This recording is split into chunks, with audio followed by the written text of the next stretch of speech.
Hello everyone, this is Chris with Sticker Fab again. The next installation we are going to do is this little tow hook cover. We're going to make this in colors, and then we're going to make it in colors with the cutout that says tow. And personally, on this vehicle with the white, I do like the cutout version. We're going to have transfer tape on both of them, I believe. And let me go and show you how to install the more difficult one, yet still easy, with version with the cutout. Alright, so here's kind of the sad part for me. When I've got it all installed, it looks pretty good. I've got to rip it off for the install video. But let's go ahead and do that. It is 73 degrees right now.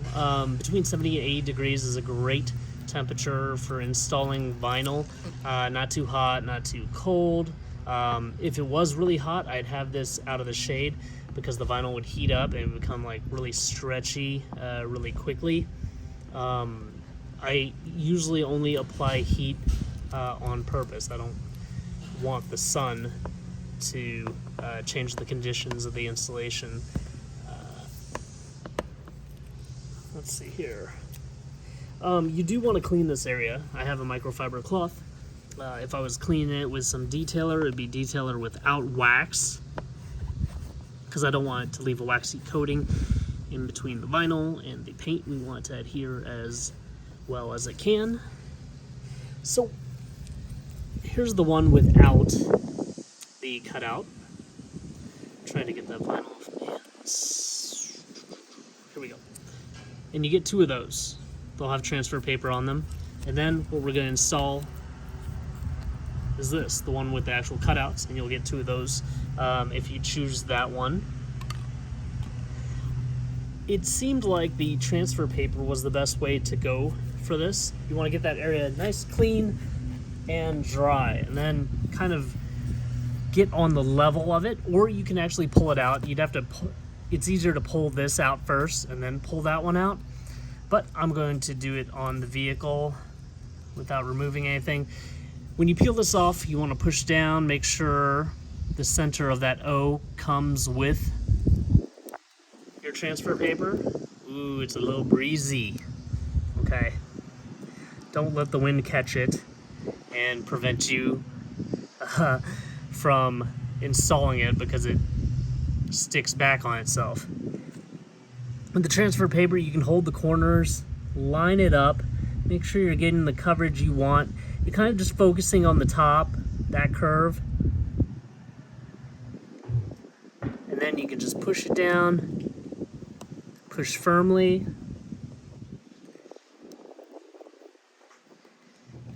Now the fun part, removing the transfer tape. Sometimes the vinyl wants to come back up with it. Oh, see how it wants to come up? I'm just gonna push it down firmly, get my nail in there, and I'm gonna push this down really aggressively. Just fold it back on itself, and then it starts to release. So I'll push that down, make sure it's releasing everywhere. Push that back down, and then we can peel it the same way for the rest of the sticker. I'm folding it hard on itself and letting it roll back.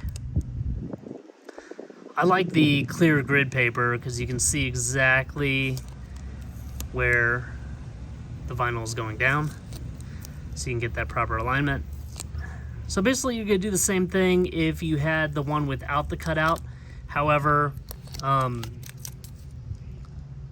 you wouldn't have to worry about the letters. Now, on the edges, just push them down if they're overlapping a little bit. This is where you could use heat from a hairdryer or a heat gun.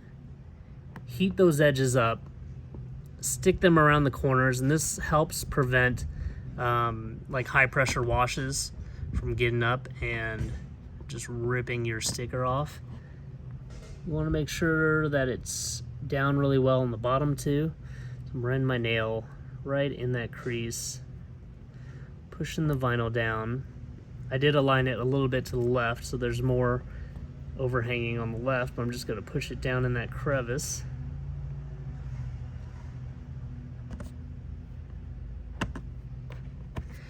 And there we have it, just as it was a few moments ago. Let's take one look at all of this, and we'll be on to the next installation video. Alright, so on that one, unlike many other installation videos, I do recommend a dry install. If you do a wet install, yeah, you'll be able to move it around, but the issue really comes up when you try to remove that transfer paper. It'll just really want to stick to the transfer paper. It's not going to have enough adhesion to the paint to get off of that paper. You're gonna have a real difficult time. Now, when you're pushing down, just make sure that you push down from one direction to the other. With the cutout, a lot of the air bubbles can go into that cutout and get out of there. But if you have the solid piece, just make sure that you're pushing down from one end to the other, get all those bubbles out there, and you'll have a nice accent right there on your tow hook cover. So, thank you guys for all your recommendations on new items to put on this 22 Subaru BRZ. We will try to get a GR86. I want one personally, and I know a friend who also wants one, so hopefully we'll be able to have that. And if there are some slight differences in some areas, the front bumper, rear bumper, emblems, stuff like that, we will be able to get some products for that as well. But looking real good right here. Like this video, subscribe to my YouTube channel if you have not already, and hit that bell notification icon for the latest and greatest things we're coming out for the 2022 Toyota GR86 and 2022 Subaru BRZ. Thanks a lot.